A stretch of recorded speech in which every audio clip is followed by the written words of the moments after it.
এটাই। তাহলে রাতে উঠে 2 রাকাত সালাত আদায় করে আল্লাহকে বলেন। যদি মনে করেন যে এখনই বন্ধ করে, তাহলে এভাবে উঠাবেন। আর যদি বলো বন্ধ করেন, তাহলে এভাবে উঠাবেন। চাপ দিয়ে বলতে হবে, বন্ধ করতেই হবে। বন্ধ করবো না মানে করতেই হবে। তুমি তো পারো, তুমি তো এমন সত্য নও যে পারবা না, তবু আমি বলছি। তার নাম হলো আজিজ, ওর নাম দৃঢ়তা দেখি না। তোমরা যারা এই যন্ত্রপাতি নিয়ে আছো, তোমরা কত সময় লাগে তোমাদের? সম্মানিত দিনী ভাই বোন, মানুষের জীবনে সবচেয়ে জরুরি কাজ, মানুষ হিসেবে এর চেয়ে জরুরি কাজ মানুষের জীবনে নেই। তা হলো 5 ওয়াক্ত ফরজ সালাত, যার সাথে মানুষের কোনো আপোষ নেই। ফরজ বিধান আরো আছে, যেমন হজ, এতে মানুষের সাথে আপোষ আছে। মানুষ বলতে পারে যে এবছর যাচ্ছি না, সামনেবার যাব, ইনশাল্লাহ সামনেবার যাব, অথচ এটা ফরজ বিধান। তো একটু সুবিধা হলো, তো এবছর হলো না, সামনেবার হবে। যাকাত একটা ফরজ বিধান, 2 মাস আগে দিয়ে দিতে পারবেন। আচ্ছা ঠিক আছে, হিসাব নিকাশ ঠিক আছে, আমি 1 মাস পরে দেব, দেন। একটু আপোষ হলো। রমজানের সিয়াম, রমজান মাস, আমি এখন অসুস্থ, পরের থাকবো, আল্লাহ বলছেন ঠিক আছে হলো, অথচ ফরজ বিধান। কিন্তু সালাতও ফরজ বিধান, এরকম কোনো সুযোগ নেই, সালাতের সাথে কোনো আপোষ নেই। আপনারা যারা মহিলা পুরুষ, কম বয়সের ছেলে, কম বয়সের মেয়ে, আপনারা এসেছেন, রাস্তাঘাটে আছেন, গল্পে ব্যস্ত আছেন, দোকানপাটে ব্যস্ত আছেন, মানুষকে দিনরাত দেখছি যে হঠাৎ অমুক মারা যাচ্ছে, অমুক মারা যাচ্ছে, জানাজাতে উপস্থিত হচ্ছি, কিন্তু শিক্ষা নিতে পারছি না, অথচ নেওয়া উচিত। আল্লাহ রাসূলকে একদিন জিজ্ঞাসা করা হয়েছিল যে সবচেয়ে বুদ্ধিমান কে, এটাই জিজ্ঞাসা। তো আল্লাহ রাসূল সাল্লাল্লাহু আলাইহি ওয়াসাল্লাম উত্তরে বললেন,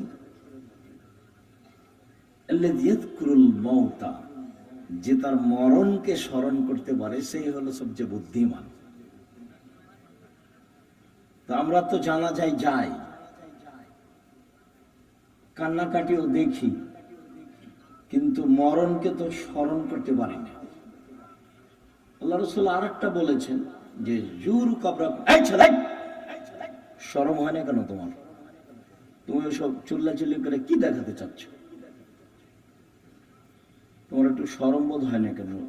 যতই কষ্ট হোক, তুমি আমাকে দেখতে পাও আর না পাও, কথা শোনো, আমি তো তোমার জন্য এসেছি, আমি তো কোনো স্বার্থ নিয়ে আসি।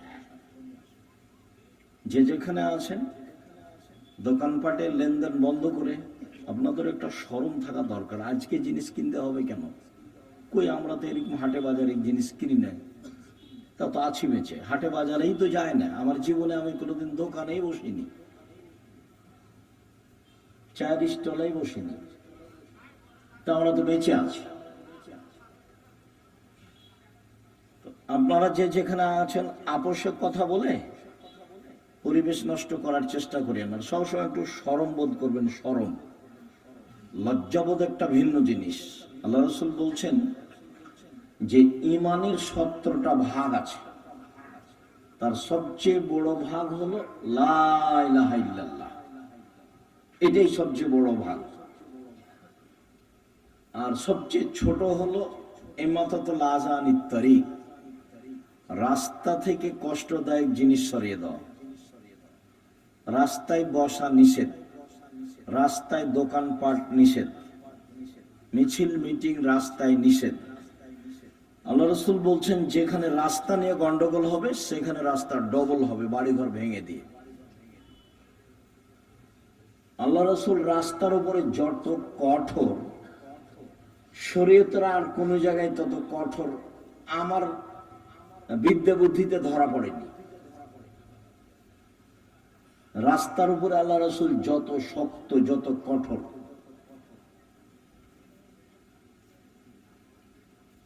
একবার বলছেন যে মানুষের শরীরে যত জোড় আছে এই পরিমাণ তাকে দান করতে হবে। সাহাবীরা বলছেন যে এটা না পারে যদি, তখন আল্লাহ রসুল বলছেন যে তাহলে এ করতে হবে, রাস্তা থেকে কষ্টদায়ক জিনিস সরিয়ে দিতে। তাহলে শরীরের যত জোড় আছে সব জোড় সমান দান করা হয়ে যাবে। তো রাস্তার ব্যাপারে আল্লাহ রসুল খুব শক্ত। তো তিনি বলছেন যে সবচেয়ে বড় ঈমান হলো লা ইলাহা ইল্লাল্লাহ, আর সবচেয়ে ছোট ঈমান হলো রাস্তা থেকে কষ্টদায়ক জিনিস সরিয়ে দেওয়া, রাস্তাতে যেন কোনো সমস্যা না থাকে। তারপরে তো কথা শেষ, বড় শেষ, ছোট শেষ। আবার আল্লাহ রসুল বলছেন ওয়ালা হাইয়ু মিনাল ঈমান, লজ্জা ঈমানের শাখা। এটা তো দরকার ছিল না, বড় হয়েছে ছোট হয়েছে তো কথা শেষ। কিন্তু আল্লাহ রসুল আবার এই লজ্জাটাকে ভিতরে ঢুকিয়ে দিলেন। লজ্জা হচ্ছে ঈমানের সবচেয়ে গুরুত্বপূর্ণ শাখা। রাতে এইসব বড় মোবাইলে ল্যাংটা মেয়ে দেখে কে, লজ্জা নেই যার। দোকানে বসে আড্ডা পিটে কে, টিভিতে নগ্ন মেয়ে দেখে কে, লজ্জা নেই যার। আমরা বক্তব্য দিচ্ছি, কোরআন হাদিসের কথা বলছি, দোকানে বসে আড্ডা পিটছে কে, আড্ডা পিটছে, লজ্জা নেই যার। আমি কতবার বলছি যে এইসব নিজের খেয়ে পরের ধন না ধরে অমুকের চরিত্র ফুলের মতো পবিত্র, এইসব নোংরামি করে বেড়াও, রাস্তাঘাটে দলাদলি করে দাঙ্গাবাজি করে আর একজনকে জেল হাজতে দাও। মানুষের তো অবস্থা দেখলেই মানুষ কেমন চরিত্রহীন, মানুষ মানুষের উপরে কি জুলুম করতে পারে। এই ফর্মুলাই হচ্ছে জুলুমের, এই ফর্মুলাই হচ্ছে জুলুমের। তুমি এখানে গেলেই চাঁপাইনবাবগঞ্জের ভাষাতে তুমি তো দূরের কথা, তোমার বাপকে জুলুম করতে হবে। তার মানে এই পদ্ধতি ভুল। এটা হলো খ্রিস্টান আব্রাহাম লিঙ্কনের কাল্পনিক পদ্ধতি। ওরা এগুলো করে না, ওরা আপনাদেরকে বোকা বানিয়ে দিয়েছে, এগুলো করে বেড়াচ্ছে। আমি বহুদিন বলেছি যে একটা ছেলে মাদ্রাসা লাইনে পড়তে দিয়েছেন, কোরআন হাদিস শিখবে, তো তাকে আবার দাখিল পরীক্ষায় ভালো রেজাল্ট হয়েছে, তো তাকে আপনি আবার কলেজে ভর্তি করলেন কেন? কে খালা বলেছে ভালো রেজাল্ট হয়েছে, তাকে ছেলেটাকে কলেজে ভর্তি না করে কোথায় পড়াচ্ছে? একটা ইঞ্জিনিয়ার হতো, একটা ডাক্তার হতো। খালা এ কথা বলে, মামি এ কথা বলে, চাচা এ কথা বলে, চাচি এ কথা বলে, সবাই কথা বলে, তখন ছেলেটাকে স্কুলে দিয়েছে, ডাক্তারি লাইনে পড়ছে। তো যেই ছেলেটা প্রথম থেকেই স্কুলে আছে, বাপে বলছে ভালো মেধা, তো পঞ্চম শ্রেণী থেকে 2-3 জন প্রাইভেট মাস্টার রেখেছে, দশমে গিয়ে 4 জন প্রাইভেট মাস্টার রেখেছে। ইন্টার পাস করেছে যখন, তখন বিশ্ববিদ্যালয়ে ভর্তি হওয়ার জন্য সাবজেক্ট প্রতি একটা রেখেছে শিক্ষক। তারপরে বিশ্ববিদ্যালয়ে ভর্তি হয়েছে, তারপরে পড়াশোনার জন্য বাহিরে গেছে, বহির্বিশ্বে গিয়ে যে ভালো পদে পড়াশোনা করেছে তাকে টয়লেটের সুপার বানিয়েছে বহির্বিশ্বে। ওকে তো বড় চাকরি দিবে না, 200-400 লেবারের দায়িত্ব দিয়েছে, মাসিক বেতন 3 লাখ টাকা। তো এও মনে করলো যে বিদেশে 3 লাখ টাকা বেতন পাই, সুপারের দায়িত্বশীল, সুইপারের দায়িত্বশীল হলে কি হবে? ফলাফল হলো এই। তাহলে বাপে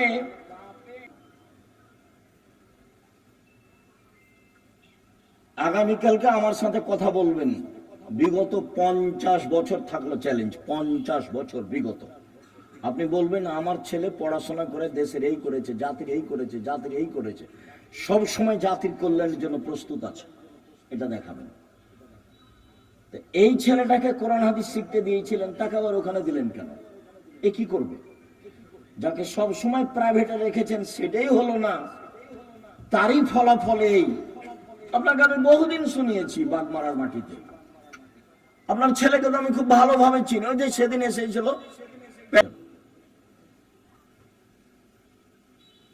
সম্মানিত দিনী ভাই বোন, মরণকে স্মরণ করতে পারে যে সে হলো হুঁশিয়ার মানুষ। আল্লাহ রাসূল বললেন যে কবর জিয়ারত করো, তাহলে মরণ স্মরণ হবে। মাঝে মধ্যে কবরের পাশে যেতে হবে, বাপের, মায়ের, আত্মীয় স্বজনের কবরের পাশে গিয়ে হাত তুলে দোয়া করতে হবে এবং ভাবতে হবে আমিও এই কবরের সদস্য। আল্লাহ রাসূল বলছেন কুন ফিদ দুনিয়া কান্নাকা গরীব, তুমি দুনিয়াতে থাকো, তুমি যেন অপরিচিত, তোমাকে কেউ চিনে না। অত বেশি চিনলে তোমার অহংকার আসতে পারে। আবের সাবিলিন, অথবা তুমি পথিক, রাস্তায় যেতে যেতে গাছের নিচে বসেছো, একটু ক্লান্ত সেই জন্য, তারপরে তুমি হাঁটতে লাগবে। এ হলো দুনিয়া। অন্যথায় তুমি নিজেকে ভাবো আমি কবরের একজন সদস্য। হাদিস বুখারী মুসলিম। এভাবে মুহাম্মদ সাল্লাল্লাহু আলাইহি ওয়াসাল্লাম বলেন। তো নিজেকে একজন কবরের সদস্য ভেবে যে কয়েকদিন বেঁচে থাকি, মারামারি বাদ দিয়ে, হইচই বাদ দিয়ে, নিজে উপার্জন করে নিজে খাই। বহুদিন বলেছি 4টা জিনিস: 5 ওয়াক্ত সালাত, কোরআন তেলাওয়াত, হালাল রুজি, আড্ডা না পিটা। জান্নাত হবে ইনশাআল্লাহ। আড্ডা পিটা চিরদিনের জন্য হারাম। ওই যে দোকানে বসে আড্ডা পিটছেন, এটা হারাম। ওই যে মোবাইল নিয়ে সারাদিন সারা রাত ল্যাংটা বেটি ছেলে দেখছেন, এটা হলো আড্ডা পিটা, এটা হলো হারাম। ওইদিকে তোমার মা দেখে, এদিকে তোমার বাপ দেখে, ওই ঘরে তুমি দেখো, ওই ঘরে তোমার বোন দেখে, তাহলে পুরো বাড়িটা জেনাই সয়লা বন্যায়। চরিত্র কোথায় আছে? এই আবার মোবাইলও ওদেরই, সব ফাংশন তাদের, ওরা বলে বন্ধু। সুদের যত পথ আছে, দুঃখিত সম্মানিত দিনী ভাই বোন, যে যেখানে আছেন, অল্প সময় কথা বলি। আপনার সাথে কিছু গুরুত্বপূর্ণ কথা বলতে এসেছি। মানুষের জীবনে সবচেয়ে জরুরি কাজ 5 ওয়াক্ত সালাত। মানুষের জীবনে জরুরি হিসাবে এর চেয়ে জরুরি কোনো কাজ নেই। সেটা হজ হোক, জাকাত হোক, জমি চাষ হোক, চাকরি হোক, ব্যবসা হোক, বাণিজ্য হোক, হাইকোর্ট হোক, জজ কোর্ট হোক, পৃথিবীর এমন কোনো কাজ নাই যেটা মানুষের জন্য নামাজের সালাতের চেয়ে বেশি জরুরি হতে পারে। এটুকু আপনার বোঝা উচিত। আপনি আমার ভালোবাসায় এসেছেন এখানে, আপনি তো 5 ওয়াক্ত সালাত আদায় করেন না। করা উচিত, করতেই হবে। বহুদিন বলেছি, অজু করে সালাত আদায় করতে হয়, তো পানি নেই, তায়াম্মুম করে করেন। মাটি নেই, তো অজু ছাড়া তায়াম্মুম ছাড়াই সালাত আদায় করেন।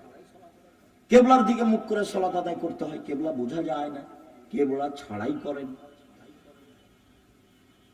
দাঁড়িয়ে সালাত আদায় করতে হয়, দাঁড়িয়ে থাকা যায় না, বসে করেন। বসে থাকা যায় না, তো শুয়ে শুয়ে পড়েন। পরিষ্কার কাপড় পরে সালাত আদায় করতে হয়, পরিষ্কার নেই, যাতে পেশাব পায়খানা লেগে আছে সেটা পরেই পড়েন।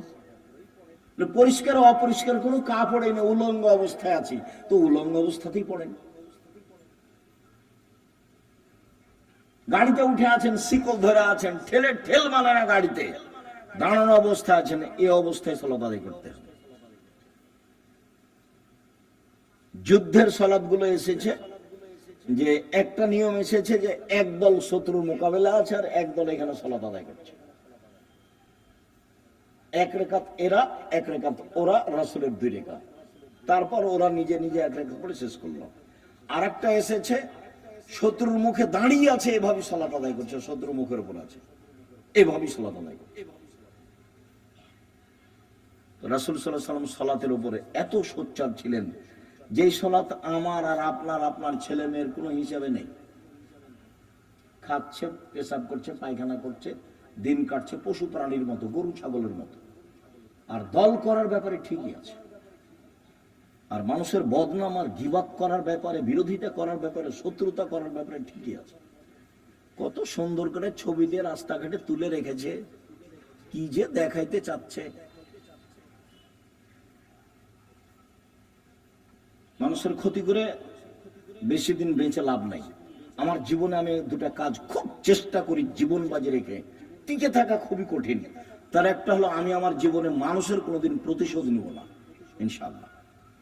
সে যা পারে করুক, যা পারে বলুক।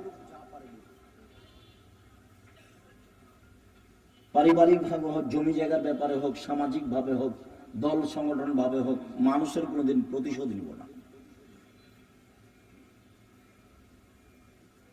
আর মানুষের পিছে পড়বো না, বদনাম করবো না। আমাকে ধুয়ে ছেড়ে দেখ না কেন,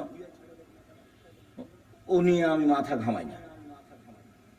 বলেছে হ্যাঁ, আমাকে এভাবে বলবে মানে এরকম আমার মাথায় কাজ করে না।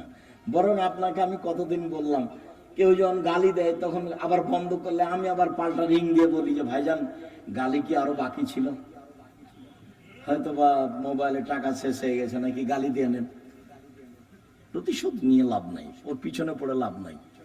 আমার আব্বা বলতেন যে ছেলে মেয়ে দুনিয়াতে এসেছে ভাগ্য ছেড়ে এসেছে, তাই তাদের চিন্তা করতে হবে। আমি এখন বলি আব্দুল্লাহ, আব্দুর রহমান, আব্দুর রহিমের চিন্তা করতে হবে, ওরা কি ভাগ্য ছেড়ে এসেছে? ওরা ভাগ্য নিয়ে আসেনি, ওদের তাকদিরে কিছু লেখা আছে তো নাকি? যেদিন আল্লাহ মানুষ সৃষ্টি করেছেন সেদিন চারটা জিনিস লিখেছেন, হায়াতাহা ও মাউতাহা ও রিজকাহা ও মাসায়েবাহা। তার মরণ, তার জীবন, তার রুজি, তার অসুখ বেসুখ। করোনা লেখা থাকলে হবেই। চারটা লেখা আছে, এক মরণ, দুই জীবন, তিন রুজি, চার রোগ ব্যাধি। আমি এই কথা বলিনি, এই কথা মুহাম্মদ সাল্লাল্লাহু আলাইহি সাল্লাম বলেছে। এটা আমার ব্যক্তিগত কোনো স্বাধীনতা নাই এখানে, এটাকে আমি বিশ্বাস করি এবং খুব শক্তভাবে বিশ্বাস করি। ঢাকাতে এক লোক করোনা হয়েছে, তো আমি দেখবো আর গায়ে হাতে একটু দোয়া করবো। তো আর ছেলে মেয়ে সবাই আছে, খালি আমাকে অনুরোধ করছে যে ওস্তাদজি আপনি ভিতরে আসেন না, ওস্তাদজি আপনি ভিতরে আসেন না, আপনি আমার আব্বার জন্য বাহির থেকে দূর করেন, দোয়া করেন। বলছি আমি তো আমার অন্তর তো ধাক্কা খাই না যে তোমার বাপের গায়ে হাত লাগালে আমাকে করোনা ধরবে। ধরেও যদি, তা আমি বলবো না যে এই কারণে ধরেছে, আমি বলবো ওই যে লেখা ছিল সেই জন্য ধরেছে।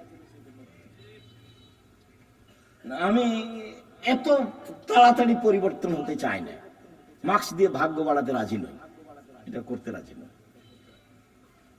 শুনুন, 5 ওয়াক্ত সালাত আদায় করতেই হবে আপনাকে।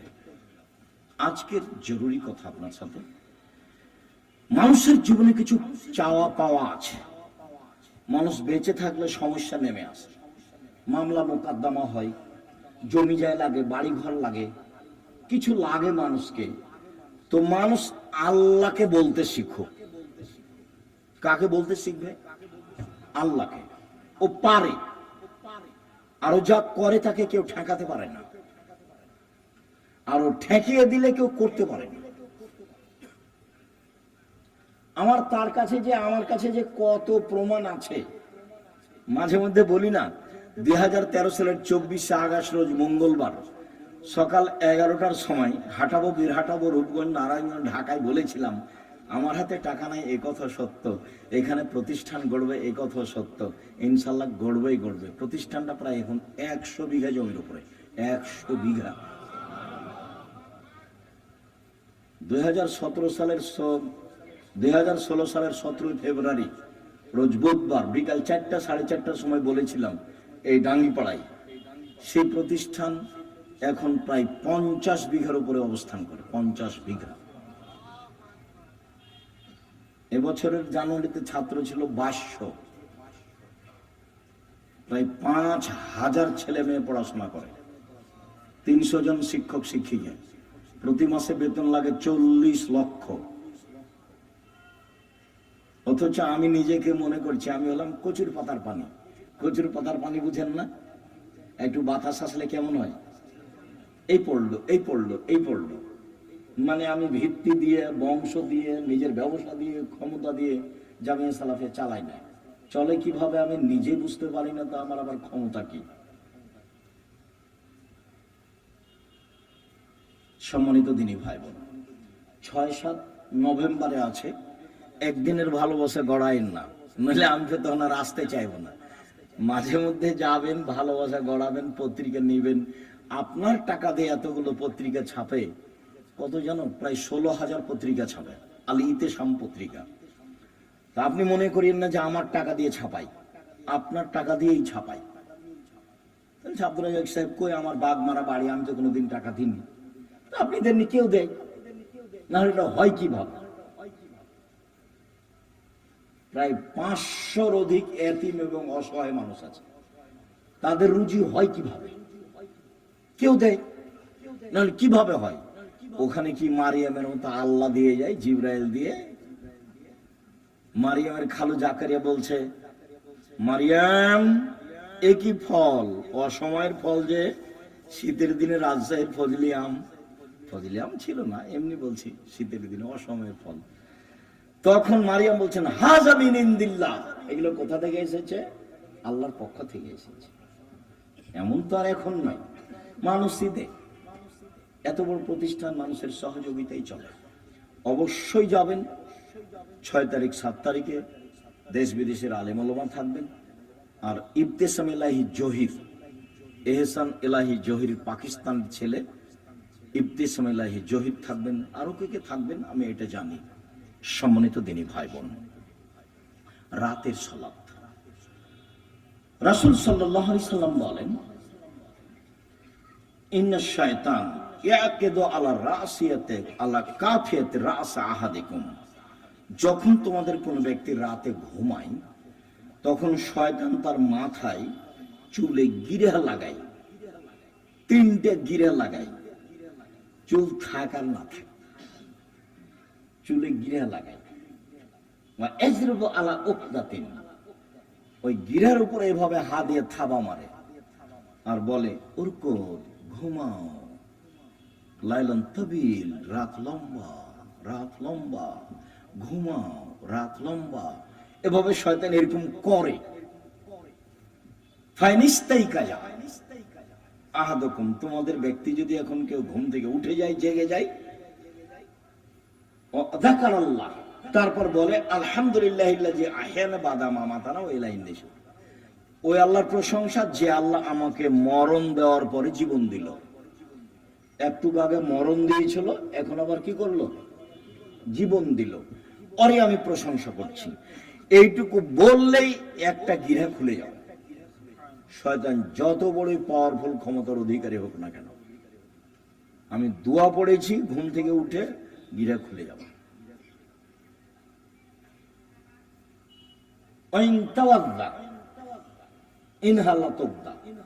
তারপরে যদি অজু করে, তা আরেকটা গিরা খুলে যাবে।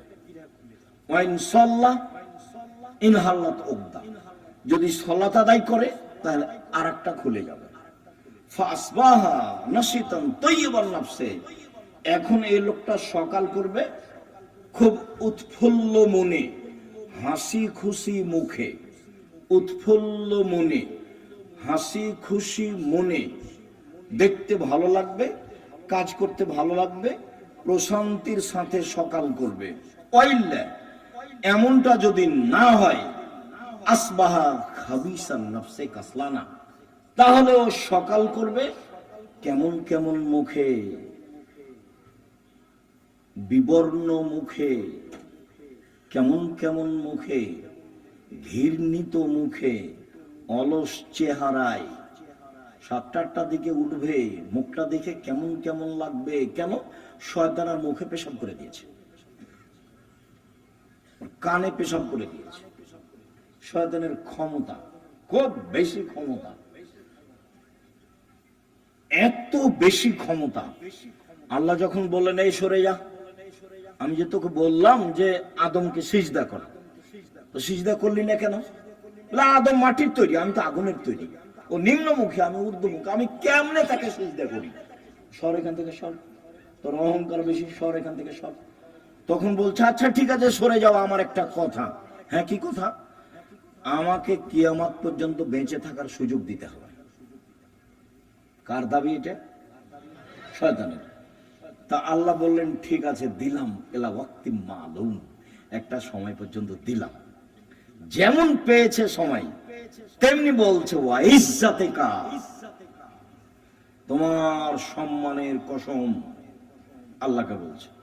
ইয়া রাব্বি, শয়তান বলছে ইয়া রাব্বি, হে আমার প্রতিপালক, তোমার সম্মানের কসম, লাউজ্ঞানিল ইনসানা মাদামা তারহুম ফি আসাদিহিম, আদমের ছেলে মেয়েকে পাপ করাবো করাবো করাবো, ওকে আমি ভুল পথে নিয়ে যাব যাব যাব, ওর দেহে যতদিন শ্বাস আছে আমি তাকে পাপী করেই ছাড়বো, ও কেমনে জান্নাতে যায় তা আমি দেখে ছেড়ে দেব। এই কথা শয়তান বলল। আপনি বুঝতে পারছেন না? কোরআন মাজিদে শত জায়গাতে এসেছে, সব খারাপকে আপনাকে ভালো করে দেখায়, যত খারাপ তত আপনার কাছে প্রিয়। ল্যাংটা ছবি আপনার কাছে ভালো লাগে কেন? জেনা ভালো লাগে কেন? দোকানে বসে আড্ডা পিটতে ভালো লাগে কেন? হই হুল্লাড় করে চিল্লাচিল্লি করতে ভালো লাগে কেন? মানুষের বদনাম করতে ভালো লাগে কেন? মানুষকে জেল হাজতে দিতে ভালো লাগে কেন? মিথ্যা কসম সাক্ষী দিতে আপনাকে ভালো লাগে কেন? সব ছুঁচামি, নোংরামি, শয়তানি, জঘন্য কাজ আপনাকে ভালো লাগে কেন? সব শয়তান আপনার মাথায় সারাদিন পাকায়, সেই জন্য ভালো লাগে। তো বলেছে আমি ওকে, শয়তান ছাড়া। আর তার কাজ আবার কমে গেছে। কেন? ইহুদিদের কাছে তার কোনো কাজ নাই। আমাদের চাঁপাই নবগঞ্জে বলে শয়তান হলো 14 ইলিমের পড়া, মানে বিদ্যা আছে সব। ইহুদি তো জাহান্নামে যাবেই, তো ওখানে গিয়ে কি করবে? খ্রিস্টান তো জাহান্নামে যাবেই, তো ওখানে গিয়ে কি করবে? হিন্দুরা তো জাহান্নামে যাবেই, তো ওখানে গিয়ে কি করবে? যারা কাদিয়ানি তারা তো গেছে, যারা শিয়া তারা তো গেছে, আকীদায় মার খেয়েছে যারা, তারা তো জাহান্নামে যাবে। তো তাহলে শয়তানের কাজ সব জায়গা থেকে ঘুরে এসে যারা কোরআন হাদিস পড়ে, মানতে চায়, সালাত আদায় করতে চায়, এখানে আছে। যারা দিন ধর্মের যত কাছাকাছি, শয়তান সেখানে তত শক্ত। এখন আল্লাহ যদি বলতেন এই শয়তান কিছু করতে পারবি না, যা কিছু করতে পারবি না, তাহলে খুব ভালো হতো। তো এখন আল্লাহ বলছেন যে আচ্ছা ঠিক আছে, ওয়া ইজ্জতি ওয়া জালালি ওয়া ইরতিফায়ে মাকানি, আমার সম্মানের কসম, আল্লাহ বলছেন আমার সম্মানের কসম, আমার মর্যাদার কসম, আমার ইজ্জতের কসম, আদমের ছেলে মেয়ে যতবার ক্ষমা চাইবে ততবার ক্ষমা করে দেব। এইটা বললেন, তার মানে ক্ষমা চাওয়ার একটা পালা থেকেই গেল। আমাকে আপনাকে বাঁচতে হলে দিন রাত ক্ষমা চেয়েই বাঁচতে হবে। আস্তাগফিরুল্লাহ ওয়া আতুবু ইলাইহি তাসবিহ করে নিতে হবে। তাসবিহ, শ্বাস চলে যেমন অজান্তে, মুখে থুথু আসলে ফেলে দেন যেমন অজান্তে, সময় আসলে খাওয়া রেডি হয় যেমন স্বাভাবিক ভাবে, তেমনি জীবনে স্বাভাবিক ভাবে আসতে হবে। আস্তাগফিরুল্লাহ ওয়া আতুবু ইলাইহি, আস্তাগফিরুল্লাহ ওয়া আতুবু ইলাইহি। চলছেন, ফিরছেন, উঠছেন, বসছেন। আল্লাহ বললেন যে ঠিক আছে, আদম সন্তান যতবার আমাকে বলবে আমার ভুল হয়েছে ততবার আমি ক্ষমা করে দেবো, এইটা বললেন। কিন্তু বললেন না যে তুই কিছু করতে পারবি না, এটা বলেন। তখন আল্লাহ রাসূল বলছে কুল্লু বানি আদম খাত্তা, আদম সন্তানই পাপী। খায়রু খাত্তাইনা তাওবুন, সবচেয়ে ভালো আদমের ছেলে মেয়ে সেই যে বলে আস্তাগফিরুল্লাহ ওয়া আতুবু ইলাইহি, আস্তাগফিরুল্লাহাল্লাযী লা ইলাহা ইল্লা হুয়াল হাইয়ুল কাইয়্যুম ওয়া আতুবু ইলাইহি, রব্বিগফিরলি ওয়া তুব আলাইয়া ইন্নাকা আনতাত তাওয়াবুল গাফুর, আল্লাহুম্মা আনতা রাব্বি লা ইলাহা ইল্লা আনতা খালাকতানি ওয়া আনা আবদুকা ওয়া আনা আলা আহদিকা ওয়া আদিকা মাসতাতাতু আউযু বিকা মিন শাররি মা সানাতু আবু লাকা বিনিআমাতিকা আলাইয়া ওয়া আবু বিযামবি ফাগফিরলি ফাইন্নাহু লা ইয়াগফিরু যুনুবা ইল্লা আনতা। সম্মানিত দিনী ভাই বোন, যদি রাতে না উঠে তাহলে শয়তান তার মুখে কানে পেশাব করে। আয়েশা রাদিয়াল্লাহু তাআলা আনহা বলেন কানান নবী সাল্লাল্লাহু আলাইহি ওয়াসাল্লাম ইসাল্লি ফিমা বাইনা ইয়াফরাগু মিন সালাতিল ইশা ইলাল ফজর 11 রাকাত। ওয়াইসাল্লামে মিন কুল্লি রাকাতাইন ওয়া ইউতির বিওয়াহিদাতিন। এশার পর থেকে নিয়ে ফজর পর্যন্ত সময় আল্লাহর নবী 11 রাকাত রাতের সালাত আদায় করতেন। 11 রাকাত। কখন থেকে কখন? এশার থেকে নিয়ে ফজর পর্যন্ত। 16,000 পত্রিকা ছাপানো হয়, ওটা নয়, ওখানে টাকসাল নাই, ওখানে সবকিছু মেশিন দেওয়া হয় না, মানুষ আছে, কর্মচারী আছে, টাকা খরচ করেন আপনি। অতএব আপনি পড়বেন। 50টা প্রশ্নের উত্তর আছে। আমি পরিশ্রম করি আপনার জন্য দিন রাত। আলেম ওলামা আছে, প্রেস আছে, টাকা পয়সা খরচ হয়। এমনি অনেক বই আছে, তার মধ্যে আল ইতিসাম পত্রিকা, জামিয়া সালাফের মুখপাত্র পত্রিকা। 20, 25, 30 টাকা আপনার কাছে ভারী হোক, এটা আমি চাই না, এটা আমি কামনা করিনি। আমি মনে করছি বই কিনবেন, পড়বেন, বন্ধু বান্ধব, আত্মীয় স্বজন, খালা ফুফু সবকে দিবেন, যারা আছে আত্মীয় স্বজন তাদেরকে দিবেন।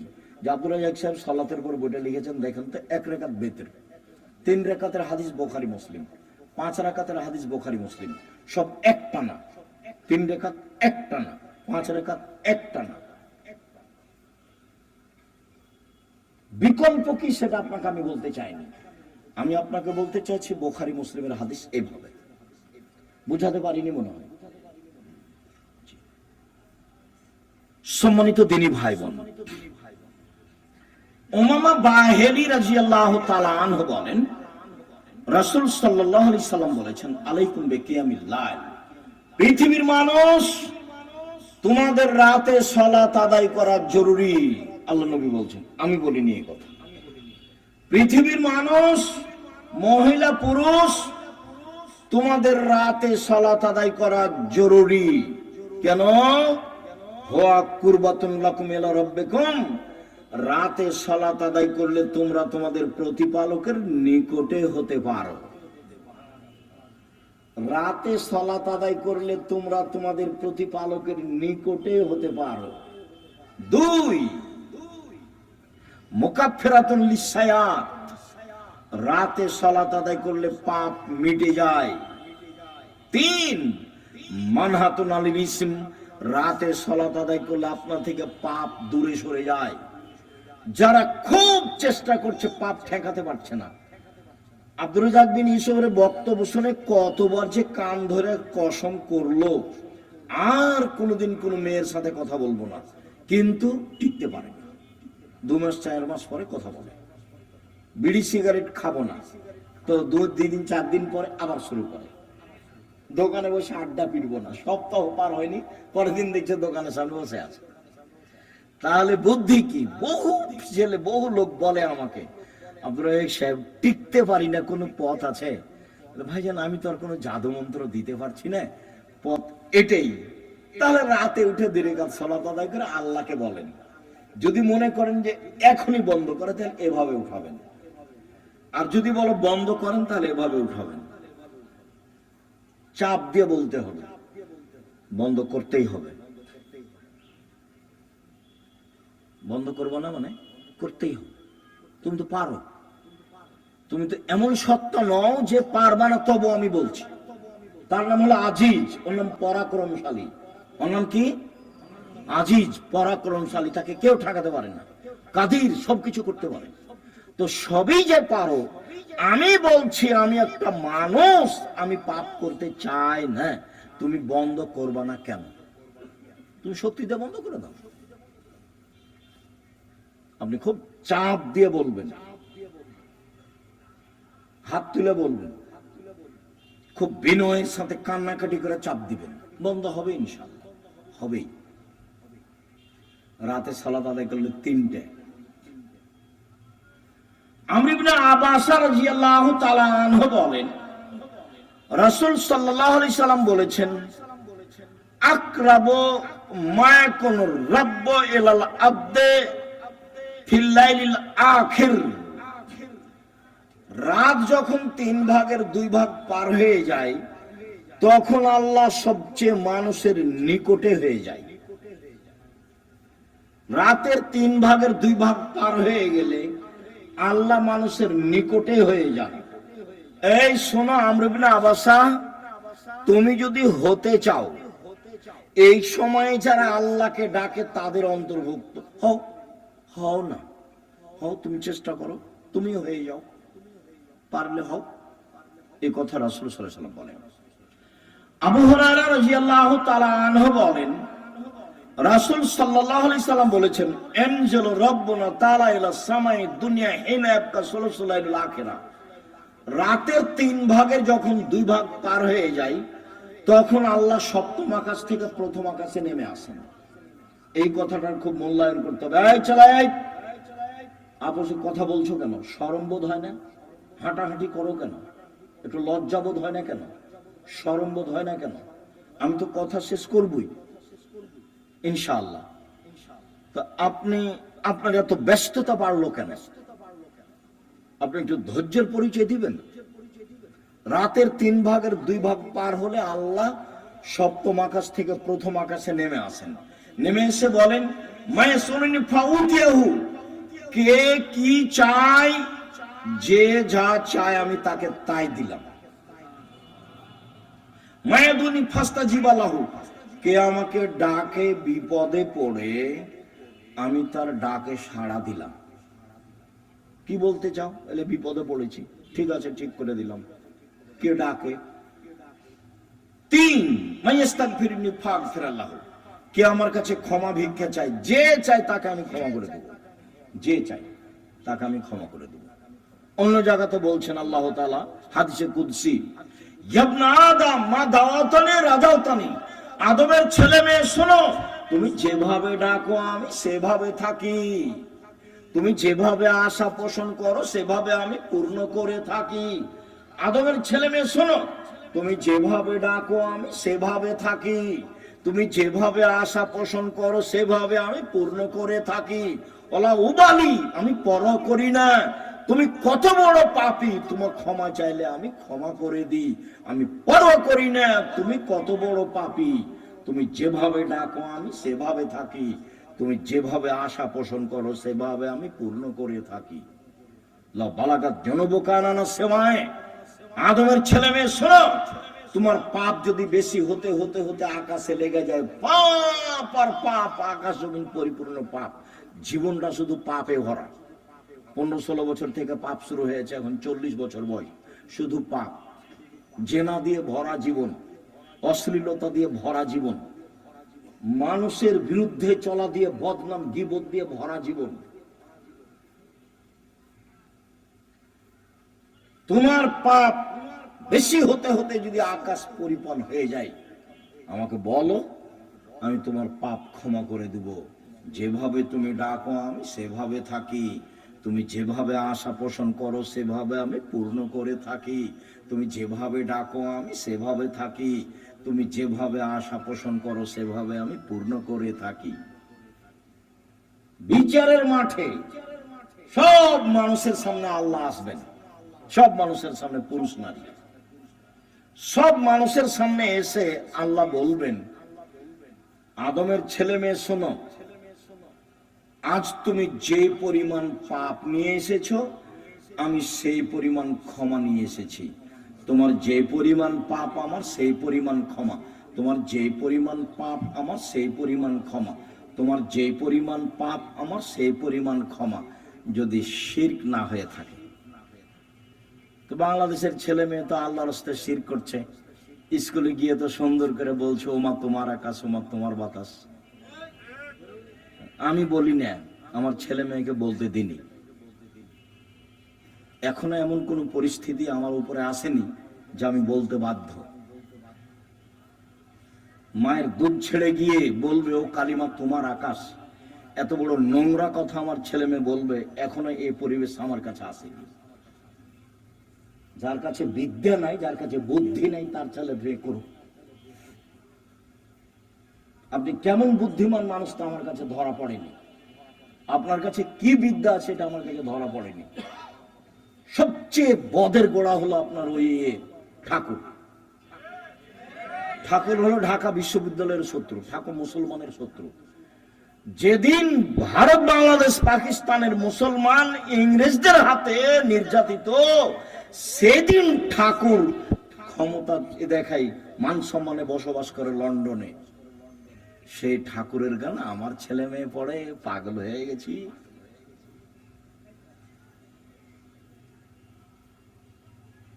এতো অবাক হয়ে গেল।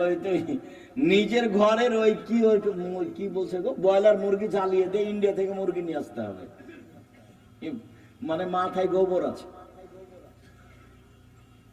নিজের মুরগি কি করতে হবে, জ্বালিয়ে দিতে হবে, ওখান থেকে ডিমান্ড দেয়। এত উল্টা বুদ্ধি, এটাও একটা উল্টা বুদ্ধি। চেষ্টা করো না কেন? কই বাগমারের ছেলে মেয়ে নাকি জেনারেল লাইনে পড়ে ইঞ্জিনিয়ার হয়ে বড় ডাক্তার হয়ে জাতির উপকার করেছে। কোথায় উপকার করেছে? পুঠিয়া থানা না? তো পুঠিয়া থানার ছেলে মেয়েরা খুব ভালো পড়াশোনা করেছে, অনেক কিছু করেছে। আমি তো বলছি প্রায় 30 বছর থেকে, আমি তো 30 বছরের ওই সেই কত বালানগরে এসেছিলাম বহুদিন আগে, সেদিন আমি বলেছি তোর বাপের আকাশ, সব সময় বলছি। আমি তো ঘৃণা জানাই। সম্মানিত দিনী ভাই বোন, রাতে উঠে আল্লাহকে কিছু বলতে হবে। আল্লাহ আমার আর আপনার কথা শোনার জন্য প্রতীক্ষমান। আল্লাহ নেমে আসেন আমার কথা শোনার জন্য, আর আমি ঘুমিয়ে থাকি, তাহলে এটা কেমন হলো? বুঝাতে পারলাম না কথা? মনে হয় আল্লাহ নেমে আসেন আমার জন্য, আর আমি কি করি? ঘুমিয়ে থাকি। একটা কথা মধ্যে মনে রাখিয়েন, আমি ঘুমিয়ে থাকি এর অর্থ এই নয় যে সবাই ঘুমিয়ে থাকে। সবাই ঘুমিয়ে থাকে না। কেউ না কেউ আল্লাহকে বলে যে ঠিক আছে তাহলে আমাকে এটা করে দাও, ঠিক আছে তাহলে এটা আমাকে করে দাও, এভাবে বলে। আমর ইবনে আস রাদিয়াল্লাহু তাআলা আনহু বলেন, রাসূল সাল্লাল্লাহু আলাইহি সাল্লাম বলেছেন, মান কামা বিআসরি আয়া লাম ইগফাল মিনাল গাফিলিন। কেউ যদি রাতে উঠে 10টা আয়াত পড়ে, 10টা, তাহলে সে গাফেল নয়, এটা লিখে দেওয়া হবে। 2, মান কামা বিমিআয়া কুতিবা মিনাল কানিতিন।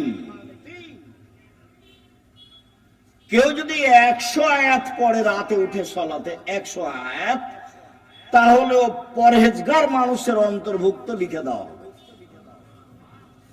ওমান কামা বিআলফি আয়া, কেউ যদি রাতে 1000 আয়াত পড়ে কুতিবা মিনাল মুকান্তিরিন, তাহলে পৃথিবীতে সর্বোচ্চ মর্যাদার অধিকারী যারা, তাদের সাথে এও বড় বড় মর্যাদার অধিকারী। ইব্রাহিম আলাইহিস সালাম এরকম যারা বড় বড় মর্যাদার অধিকারী, আপনি যদি রাতে 1000 আয়াত পড়েন, যদি এটা ভারী, তো 100 আয়াত তো পারবো, 10 আয়াত তো পারবো।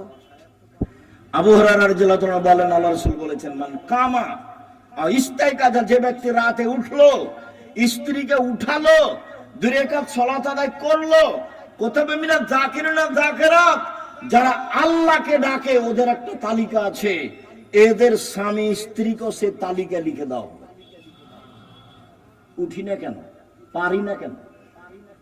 আজকে সোমবার, সিয়াম ছিলেন 32 বছর থেকে, 30 বছর থেকে বলে আসছে, কেন সিয়াম ছিলেন না? আজ তো সোমবার, কেন থাকলেন না? এই ছেলে, সোমবারে সিয়াম থাকতে হবে কেন? কেন নবী থাকতেন বলো? সাপ্তাহিক মানুষের পাপ নেকি রিপোর্ট পেশ করা হয় কি কি বারে? সোমবার আর বৃহস্পতিবার। তা আমাদের নবী বলছেন যে আমি ভালোবাসি আমার রিপোর্টটা দেখার সময় আল্লাহ দেখুক যে সিয়াম অবস্থায়। নাও নাও আমার রিপোর্ট নাও, সিয়াম অবস্থায় নাও। তো মুহাম্মদ সাল্লাল্লাহু আলাইহি সাল্লাম চাইতেন তার রিপোর্টটা আল্লাহর কাছে পেশ করার সময় কি অবস্থায় দেখাতে চাইতেন? সিয়াম অবস্থায়। তা আপনি চান না কেন? মুরব্বী ভাইজান, আপনি সিয়াম ছিলেন আজকে? চুপ হয়ে যাচ্ছেন কেন? এই কি সুলি ফাঁসি নাকি? এই কি হাইকোর্ট জজকোর্ট নাকি? আদাত হয় না কেন? অভ্যাস হয় না কেন? ওইটা বাদ দিয়ে এটা করেন। বৃহস্পতিবার সোমবার সিয়াম থাকার চেষ্টা করেন। রাসূল আদর্শ দিয়ে গেলেন, আর আমি এমনি দুনিয়া থেকে চলে গেলাম, জীবন পার করলাম, তাহলে হবে? তাহলে হবে না। সম্মানিত দিনী ভাই বোন,